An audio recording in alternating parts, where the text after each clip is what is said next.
I now call on Rino Tirakatane to deliver his maiden speech. Ka rere taku manu ki te tāhuhu o te rangi, topa topa ai. Ko muri tai toke rau, āta rangaranga hei hiki i ona parirau. Tau ana ngā kanohi ki te pito o te tiritiki waitangi ki roto o ngā puhi nui tonu. Te kāinga o taku whaia, te ukai pō. Te re tonu te haere, tainoa ki ngā tai o te uru. Ki te pā o ngā araki, ki te papa i tūria ai. Te teme para i kauhautia ai, e tahu pōtiki wirimu rātana, te māngai, te tangata, nāna i hāpai i te tiriti me te paipera ki ona ringa. Kororia hareruia kia ihoa o ngā mano. Matua tama wairua tapu me ngāne hera pono me te māngai, hei tautoko mai ai. Whakawhiti atu i te ikaroa a Māui ki te waipaunamu. Mākere noa ki ngā maunga huka huka o te tonga. Tauana te mata ki ngā taonga i arahura. Oku pānga tūpuna. Huri noa ki kaiapoi, ki muri huki. Te ure tārewa. Piki rawa ki te tau ihu o te waka. Kārongo te ao, kārongo te pō, tihei mauri ora. E ngā iwi, e ngā reo, e ngā mana, e ngā mātā waka, tēnā koutou katoa. E te kai kōrero o te whare pārama te o Aotearoa, tēnā koe. E rauranga tira mai, e mihi tonu atu ki a koutou e huhui mai nei tātou i tēnei wā. Nō reira tēnā no tātou katoa. Mr. Speaker, I join with my colleagues in congratulating you on your reappointment to this 50th Parliament. It is gratifying to be here as the member for Te Tai Tonga, representing the largest electorate in the country and the many diverse iwi and Māori communities within it. From our capital city to Whanganui-a-Tara, Wellington, the entire Waka a Māui, the entire South Island, and extending to the outlying islands of Rakiura, Stewart Island, and Wharekautere-Kohu, Chatham Islands. To the people of Te Tai Tonga, thank you for your tautoko. I wish to acknowledge my predecessor, Rahui Kātene of the Māori Party, and her work and service to Te Tai Tonga during her term. I extend my heartfelt personal thanks to the many helpers and volunteers in the Labour whānau across Te Tai Tonga for their generous support, in particular my small dedicated team, many of whom are here today. To my new caucus colleagues, I look forward to working with you all and making my contribution as a paddler on the Labour waka. To my tuakana Parekura, Shane and Anaya, thank you for your support, mentoring and encouragement. To all other members of Parliament from all sides of this House and all Māori members of Parliament, I congratulate you all. My hope is that Māori will see the benefits of our presence here. And finally, to my family, my beautiful children and extended whānau, thank you for your unwavering love and belief in me. I dedicate this occasion of my maiden statement to my late father, Te Reno Tiri Kātene. Mr. Speaker, 80 years ago, in this room, maybe even in this chair, my grandfather, Eruera Tiri Kātene, stood before this House as the MP for Southern Māori. 45 years ago, in this room, maybe even this chair, my aunt, Whetu Tiri Kātene Sullivan, stood before this House as the MP for Southern Māori. Today, I stand before the House as the MP for Te Tai Tonga. At the time my grandfather rose to address the House for the first time, the Māori population numbered a mere 82,000. We were at that time a rural people, still recovering from the ravages of land sales and the scourge of introduced diseases. We existed at the very margin of the country's economy. What income we were able to earn as unskilled casual labourers in the agriculture and forestry industries was supplemented by gardening and foraging. The Land Development Assistance Program introduced by Sir Apirana Ngata in the 1920s, which eventually gave rise to the Māori corporations and trusts of today, was in its infancy, and poverty was all-pervasive, especially among those communities that had been left landless by confiscation and land sales. Statutory recognition of the Treaty of Waitangi, the claims of Ngaitahu, Waikato and Taranaki, and poverty were my grandfather's main concerns. As a Rātana independent member of this House, he presented T.W. Rātana's treaty petition and took every opportunity to press for its adoption. He drew attention to Māori unemployment, to the need to remove the discriminatory rates paid to Māori for relief work, pensions and family allowances, and pressed for a Māori housing program. Unfortunately, the treaty petition languished, and it would be another 33 years in the time of the third Labour government before his efforts in this area bore fruit. But the issues of discriminatory treatment of Māori in the social assistance area were addressed after the election of the first Labour government, as were Māori housing and education. By the time that my aunt, Whetu Tiri Kātane Sullivan, entered Parliament, the Māori population had grown to 201,000 Māori. Urbanisation had quickened in the intervening years, reaching a peak in the 1950s and early 1960s, and 62% of the population was now living and working in towns and cities. Lack of educational qualifications meant most Māori were employed in unskilled or semi-skilled jobs in factories, freezing works, on the wharves, industries that were sensitive to boom and bust. Nevertheless, the incomes they received were considerably higher than what they might have received had they remained at home in rural areas, and the overall standard of living of Māori improved. Urbanisation, however, was not without its downsides. On the one hand, many Māori found it difficult to adjust, and social problems, now much more visible given the proximity of Māori and Pākehā, began to emerge and grow. And on the other, the retention of Māori culture was being threatened. I understand that Norman Kirk used to refer to urbanisation as a movement as significant to Māori as the Great Migration in terms of distance and socio-cultural impact.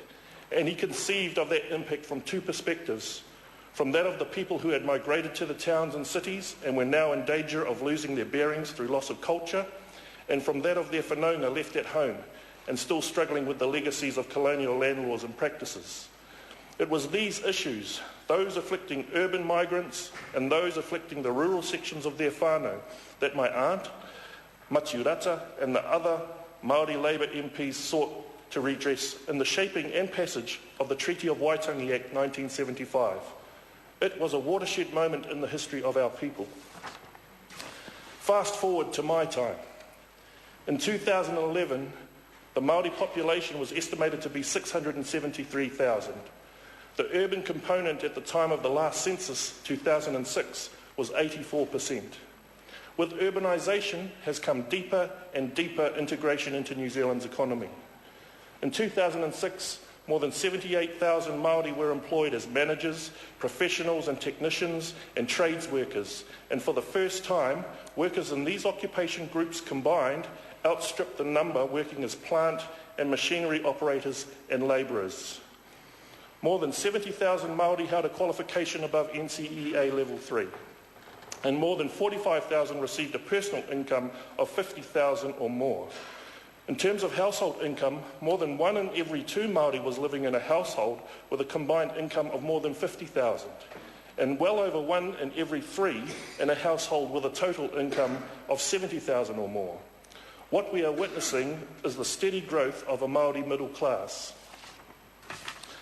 On the collective front, we are witnessing the rise of the Māori economic authorities, Māori land trusts and incorporations, and iwi authorities. It has been my good fortune to have held positions that have enabled me to work either alongside or within some of these organisations, and I've found the experience exhilarating. I began my professional career as a commercial lawyer, but after a few years I transitioned from the law as I wanted to broaden my scope and become involved in the emerging Māori business sector. It was through trade promotion work with Trade New Zealand that I became involved with Māori businesses and Māori exporters, in particular working alongside them in trade development and promotion. I then took up a position with Ngāi Tahu to help in the expansion of its seafood business. All this work has allowed me to become involved in Māori economic networks, such as the Federation of Māori Authorities, and to develop greater awareness of the potential for Māori to continue to improve on the contribution they are already making.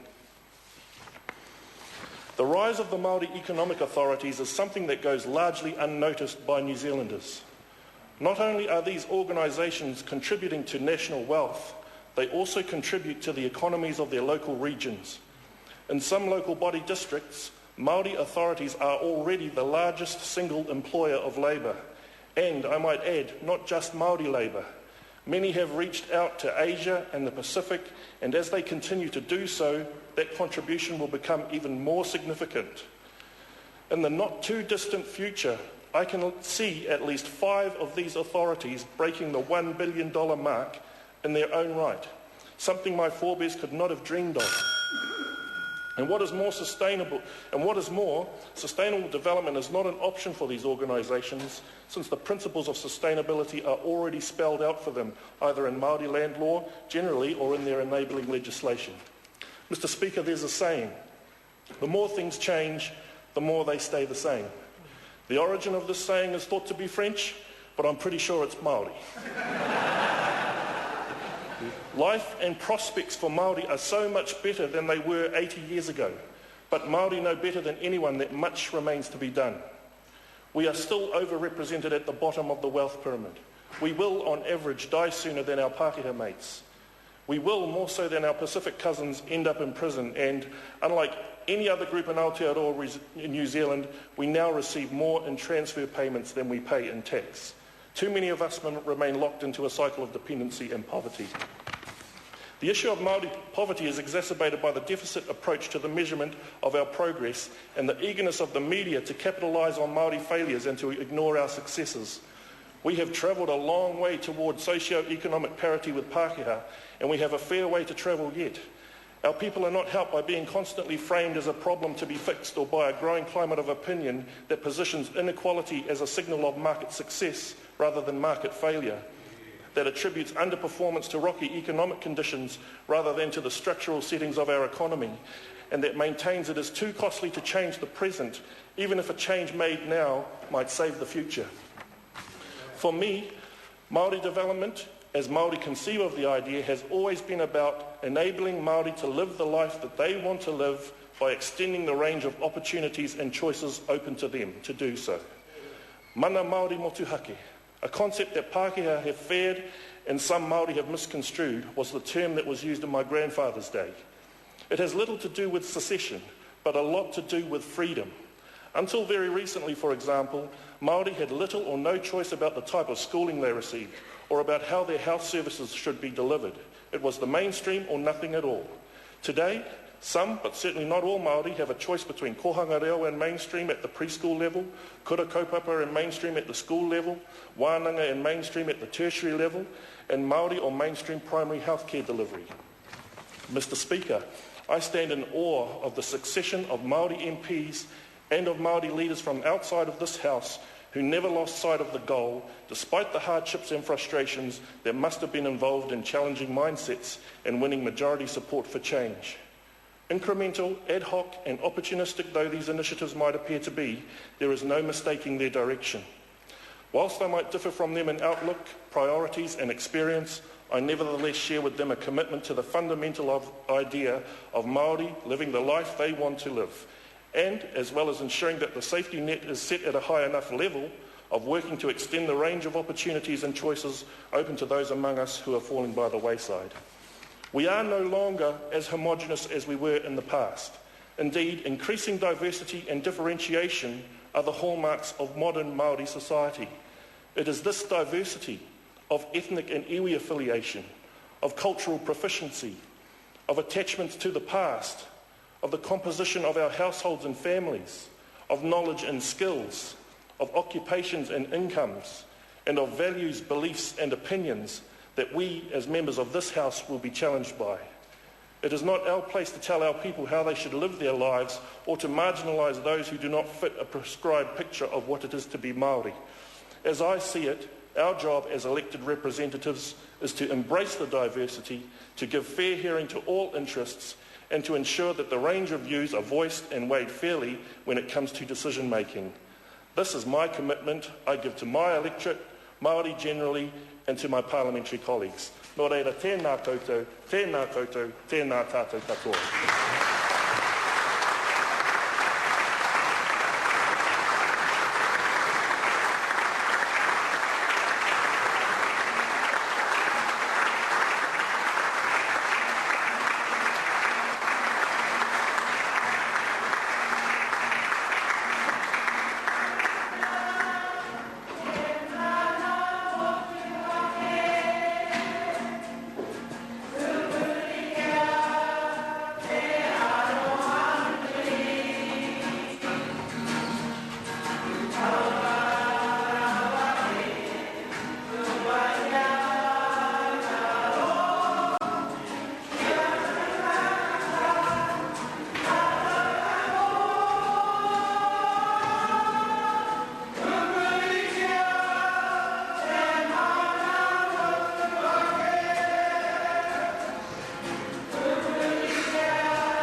Order. The time has come for me to leave the chair for the dinner break. The debate is interrupted and will be resumed.